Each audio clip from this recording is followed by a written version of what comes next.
Handicapper Steve here, handicapping the racing from Newcastle Racecourse here on Saturday. It is the 27th of February 2021. Going to look at the fourth race, the 315 from Newcastle. But before I get on to that, remember to please follow me on Twitter at HorseRacingKid5 for more selections for race courses around the world. The 315, the fourth race from Newcastle, it is the Eider Handicap Chase. It's a Class 2 handicap chase going for a person, $96,000, race for 5-year-olds and upwards. We have a dozen horses going the distance of ground of 4 miles and 1/8 over the chase course for good kind of Grand National prep race here. My top selection, I'm going to go with the 7-horse Crossley Tender. We're going to go 7-8-1 in the tri-cash trifecta. 7-8-1 tri-cash trifecta. That's the top three basically, but the top selection is 7-horse Crossley Tender. 8-year-old gelding by Soleimani here. TJ O'Brien gets them out for Paul Henderson. The horse's most recent outing came 23rd of January at Ascot. 3 miles in a Class 3 handicap chase, and the horse finished third by 5.5 lengths. He never weakened out of it, but he never quickened up either. He was jumping well. He had some decent jumps late.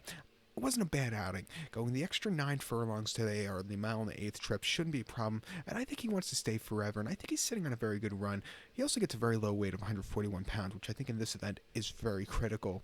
Two back, he ran at Exeter on the 10th of January, 3 miles in a Class 3 handicap chase, and he won by 6.5 lengths, and he just did everything right. He jumped well, quickened up nicely. It was an all-around good race there for his first victory in a little bit, and then prior to that, Exeter on the 17th of December, very heavy ground, 3 miles in a Class 3 handicap chase. He finished third by 9.75 lengths, and he never quickened up that day. I think the very waterlogged ground got to him. And then prior to that, he ran at Exeter 2 miles 7/8 in a Class 4 novice handicap hurdle. He finished second by half length. He was on the drive and just not excelling over the smaller obstacles. I think he likes the bigger obstacles better. Because before that at Exeter on soft ground, 3 miles in a Class 3 handicap chase, he won by 1.25 lengths, carrying basically no weight on his back compared to the other horses. He did everything right and more. Coming into this race very well. I think he likes the longer chip, and I think at 15-1 he can get a shot. So let's use him along with the 8-horse Salty Boy.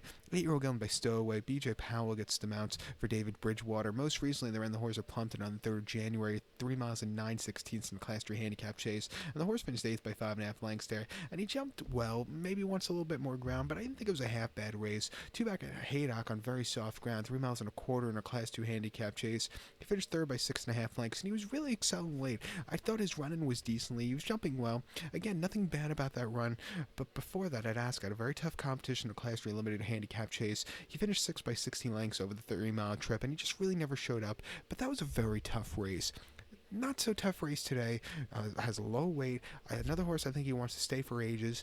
7-1 will give him a shot in this very wide open event. To recap my selection now for the fourth, the 315 from Newcastle. It's the Eider handicap chase. Let's use the 7-horse Crossley Tender. We'll give kudos to the 8-horse Salty Boy. We'll go 7-8-1. 7-8-1 in the tri-cash trifecta, 7-8 in the plays pod. So good luck to all, and please follow me on Twitter at HorseRacingKid5. Good luck, everybody.